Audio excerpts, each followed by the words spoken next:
السلام علیکم مائی YouTube family, welcome back. آج میں بچوں کو صبح اسکول بھیج رہی تھی، ساتھ ہی میں نے آج اپنی ویڈیو سٹارٹ کر لی کیونکہ آج میں نے آپ سے بہت ہی امپورٹنٹ کرنی تھی بات، اور کسی ایک ٹاپک کے بارے میں، اور ٹاپک میرا تھا اسٹریس کیا چیز ہے اور یہ کس کی وجہ سے ہماری لائف میں آتا ہے۔ تو اس کو سمجھنے کے لیے، اس بیماری سے نکلنے کے لیے میں آپ کو چند ٹپ بتاؤں گی، تو آپ نے میری ویڈیو کو فل واچ کرنا ہے اور زیادہ سے زیادہ سپورٹ کرنی ہے۔ اسٹریس ایک فیلنگ ہوتی ہے جو آپ کو ایموشنلی یا فزیکلی آپ کے اندر ٹینشن کریٹ کرتی ہے۔ اسٹریس ہے نا، جو ہماری لائف میں دو چیزوں سے آتا ہے، یا کسی ایونٹ کی وجہ سے یا کسی سوچوں کی وجہ سے۔ آپ کو تھوڑا سا ڈیٹیل میں جا کر سمجھاتی ہوں۔ کوئی بھی ایسا واقعہ ہو جاتا ہے جس میں آپ خود کو کمفرٹیبل محسوس نہیں کرتی، کوئی ایسی بات ہو جاتی ہے جو آپ کو پسند نہیں آتی، بار بار آنے والی سوچیں جو آپ کو تنگ کرتی ہیں، آپ کا دماغ ہمیشہ چلتا رہتا ہے کسی نہ کسی سوچ میں، فلانے نے میرے ساتھ یہ کر دیا، فلانے نے یہ کر دیا، اس نے یہ کہا فلاں کو میرے بارے میں، اس نے مجھے فلاں بتایا۔ تو آپ کے ذہن میں جو سوچیں ہوتی ہیں وہ آپ کو سٹریس کی طرف لے کر چلی جاتی ہیں، جو آپ کو سونے نہیں دیتی، بے چینی، آوازاری، بلا وجہ کا غصہ۔ تو آج میں آپ کو اسی کے بارے میں گائیڈ کروں گی، سٹریس چیز کیا ہے۔ اور جو سٹریس ہے وہ کسی کو بھی ہو سکتا ہے، خواہ وہ بچوں کو، مردوں کو، عورتوں کو، اور بوڑھے لوگوں کو بھی ہو سکتا ہے۔ اور یہ میں اسپیشلی ویڈیو ان لوگوں کے لیے بنا رہی ہوں جو میرے پیارے ویورز ہیں، جو مجھے واچ کرتے ہیں، میری ویڈیو کو پسند کرتے ہیں۔ یہ میں اپنی ان بہنوں کے لیے ویڈیو بنا رہی ہوں، تو اس لیے آپ نے میری ویڈیو کو فل واچ کرنا ہے۔ ساتھ ساتھ سب سے بڑی اور اہم بات میں آپ سے کرنے جا رہی ہوں کہ سٹریس ہمیں کس وجہ سے ہوتا ہے۔ یا تو سٹریس ہمیں گھر کے ماحول کی وجہ سے ہوتا ہے، یا سٹریس ہمیں گھر کے لوگوں کی رویوں کی وجہ سے ہوتا ہے کہ فلاں نے میرے بارے میں یہ کہا، اس نے میرے ساتھ یہ رویہ برتا،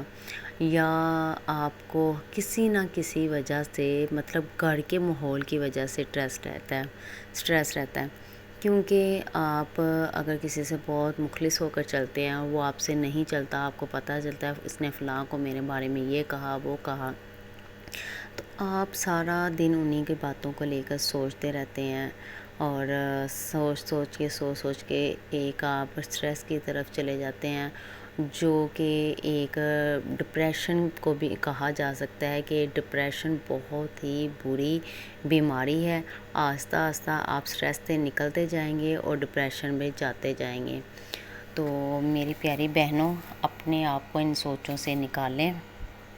بلکہ آپ ایسے لوگوں سے دور رہیں جو آپ کو سٹریس کی وجہ بنتے ہیں۔ تو خواہ وہ آپ کے فرینڈ ہیں، خواہ وہ آپ کے رشتہ دار ہیں، خواہ وہ آپ کے بہن بھائی ہیں، یا کوئی بھی ایسا انسان ہے جو آپ کو سٹریس میں رکھتا ہے ہر ٹائم، تو آپ کوشش کریں کہ تھوڑا ان سے دور رہیں۔ تو آپ یہ سٹریس جو ہوتا ہے نا، پازیٹیو بھی ہو سکتا ہے اور نیگیٹیو بھی ہو سکتا ہے، لیکن نیگیٹیو زیادہ ہوتا ہے پازیٹیو کی نسبت۔ کچھ علامات میں آپ کو بتاؤں گی کہ آپ کو کیسے پتہ لگتا ہے کہ آپ ڈپریشن میں جاتے جا رہے ہیں یا آپ بہت زیادہ سٹریس لے رہے ہیں۔ آپ کا اکثر سر میں درد رہنا، ایون کہ آپ کی آئی سائٹ بھی ٹھیک ہے، آپ سکرین کا بھی اتنا زیادہ استعمال نہیں کرتی، نیند بھی 8 گھنٹے کی پوری کر رہی ہیں،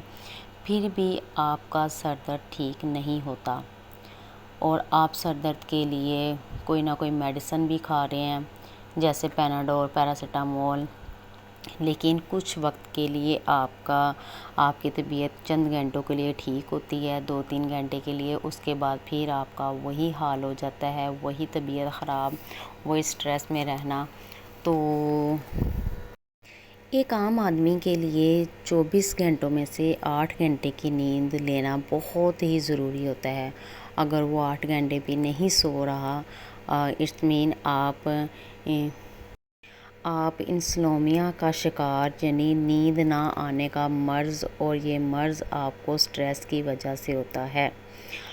آپ کا ہر وقت چڑچڑاپن رہنا، غصہ کرنا، چھوٹی چھوٹی بات پر بھڑک جانا بھی اس بات کی علامت ہے کہ آپ سٹریس میں ہیں۔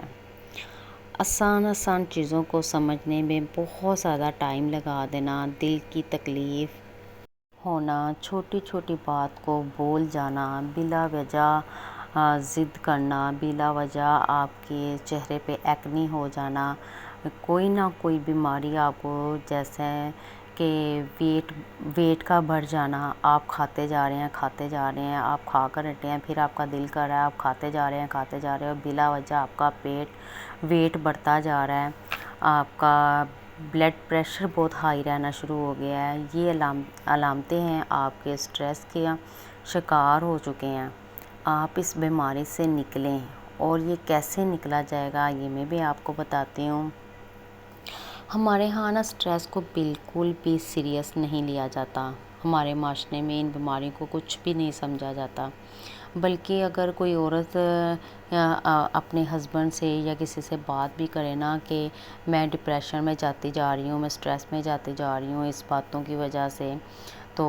ان کا وہ کہتے ہیں آگے سے فلاں بھی تو دیکھو،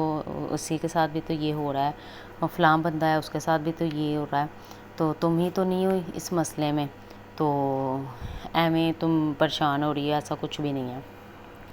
اگر آپ کو یہ مسئلہ ہے تو سب سے پہلے آپ اپنے ڈاکٹر کے پاس جائیں۔ آپ اگر میری رائے مانگے تو میں آپ کو یہی کہوں گی کہ آپ ڈاکٹر کے پاس جائیں، اور اگر آپ ڈاکٹر کے پاس نہیں جا سکتی، جیسے کہ اس بیماری کو عام لوگ کچھ بھی نہیں سمجھتے، حالانکہ یہ بہت بڑی بیماری ہے، لیکن عام لوگ اس بیماری کو کچھ بھی نہیں سمجھتے۔ آپ گھر میں ہی سٹریس اور ڈپریشن کو دور کر سکتی ہیں ان چند باتوں کو فالو کر کے۔ سب سے پہلی اور امپورٹنٹ بات، سیلف کیئر کی طرف دھیان دیں۔ آپ سب کا تو خیال رکھتی ہیں، میاں ہے صبح صبح اٹھے، وہ بھی تیار شیار ہوئے، اپنی جاب کے لیے نکل کے آفس کے لیے چلے گئے، بچے اسکول چلے گئے تیار شیار ہو کے، باقی بچے آپ کو بھی چاہیے کہ آپ صبح صبح اٹھیں، نہا دھو کر، اچھے سے کپڑے پہن کر، لائٹ سا پرفیوم لگا کر، ہلکی سی لپسٹک لگا کر، اچھے سے بال بنا کر، تو آپ گھر کا سارا کام ایزیلی کر سکتے ہیں، اور یقین مانیے آپ کا دن بھی اتنا خوبصورت گزرے گا اور آپ اتنا اچھا فیل کریں گی، کبھی یہ آزما کر دیکھیے گا، بہت اچھا فیل کریں گی۔ یہ آپ نے ٹوٹکا سب سے پہلے اپنانا ہے۔ اور دوسری بات، آپ اتنا کام کریں جتنی کہ آپ کی باڈی آپ کو اجازت دیتی ہے۔ اب یہ چیزیں اگر آپ جو جوائنٹ فیملی رہتی ہیں، جوائنٹ فیملی ہے، دیورانی جٹھانی ہے، تو ساس کو اس میں اہم رول کردار دینا چاہیے کہ اگر نند ہے تو دیورانی جٹھانی ہے تو مل بانٹ کر کام کر لیں، اور کام بھی جلدی ہو جاتا ہے، اور آپ خوشی خوشی کام بھی نمٹ جاتا ہے۔ تو آپ اپنے آپ کو بھی توجہ دے سکتے ہیں، اپنے بچوں کو بھی اس طرح توجہ دے سکتے ہیں۔ اگر ایک کام ایک ہی بندہ کیے جا رہا ہے، باقی آرام کر رہے ہیں، تو وہ پھر بندہ ایک جو ہوتا ہے جو کام کر رہا ہوتا ہے وہ سٹریس میں چلا جاتا ہے، سوچ کر ہی۔ تو اس وجہ سے ساس کو چاہیے کہ وہ اپنے جو بہویں ہوتی ہیں ان میں کام بانٹ دیں۔ اگر بہویں نہیں ہیں تو ساس کو چاہیے کہ اگر نندیں بھی نہیں ہیں، دیورانی جٹھانی بھی نہیں ہیں، تو ساس کو چاہیے کہ اپنے بہو کے ساتھ کام بانٹ لیں، مل بانٹ کے کام کر لیں، اس طرح جلدی بھی ہو جاتا ہے اور مشکل بھی کوئی پیش نہیں آتی۔ تیسری اور اہم بات کہ آپ اپنے بچوں کو ٹائم دیں۔ اگر آپ سٹریس میں ہیں، کسی بات کو سوچے جا رہے ہیں تو ان باتوں سے نکلنے کا سب سے ایک اہم طریقہ ہے اپنے بچوں کو ٹائم دیں، اپنے بچوں کے ساتھ کھیلیں، ان سے ان کے دن کی روٹین کا پوچھیں کہ ان کا دن کیسا گزرا، انہوں نے سارا دن کیا کیا، اسکول میں کیا پڑھا، تو ان کے ساتھ اگر آپ کچھ دیر کے لیے کھیلیں گی تو آپ کا دماغ بہت زیادہ فریش ہو جائے گا۔ تو یقین مانیے بچوں سے باتیں کریں، ان سے سارے دن کی روٹین پوچھیں، انہوں نے اسکول میں کیا کیا، کیا پڑھا، اور کسی سے بدتمیزی تو نہیں کی، کسی نے آپ سے تو بدتمیزی نہیں کی۔ ہر بات اپنے بچوں سے آپ پوچھیں، شیئر کریں، یقین مانیے آپ کا اتنا لائف میں دل لگ جائے گا اور بہت زیادہ۔ تو اسی طرح اپنے ہسبینڈ کو ٹائم دیں، ان سے پوچھیں ہر چیز، اور ان سے پوچھ کر چلیں کچھ بھی اگر آپ نے لائف میں کرنا ہے تو۔ اگر آپ کا ہسبینڈ آپ کے ساتھ ہے تو کوئی آپ کا کچھ بھی نہیں کر سکتا۔ اور اپنے لیے، اپنے بچوں کے لیے بہت ساری دعا کرتے رہا کریں، تو کیونکہ ہمیشہ جو بیوی اپنے ہسبینڈ کے لیے دعا کرتی ہے تو وہ اللہ کبھی بھی رائے گا نہیں جانے دیتا، ہماری دعا لازمی قبول کرتا ہے۔ اور یہ تھی میری آج کی ویڈیو، اور آپ لوگوں نے ان چند باتوں کو لازمی اپنانا ہے اپنی لائف میں، اور کر کے دیکھیے گا، اور اپنے آپ کو خاص طور پر ٹائم دیجیے گا۔ جب آپ اپنے آپ کو ٹائم دینا شروع کر دیں گے آپ کی لائف بیسٹ لائف ہو جائے گی۔ اور اگر آپ اپنی زندگی میں سکھ چاہتے ہیں تو اس ڈپریشن کو، جس سٹریس میں آپ رہتے ہیں اس کو اپنی زندگی سے نکال پھینکیں تو آپ کی لائف بہت اچھی ہو جائے گی۔ اور یہ تھی میری آج کی ویڈیو، امید کرتی ہوں میری آج کی ویڈیو آپ کو بہت پسند آئی ہوگی۔ اگر آپ کو میری آج کی ویڈیو اچھی لگی ہے تو پلیز میری ویڈیو کو لائک، سبسکرائب اور شیئر کر دیجیے گا، اور اپنی دعا میں ڈھیر سارا یاد رکھیے گا۔ اللہ حافظ۔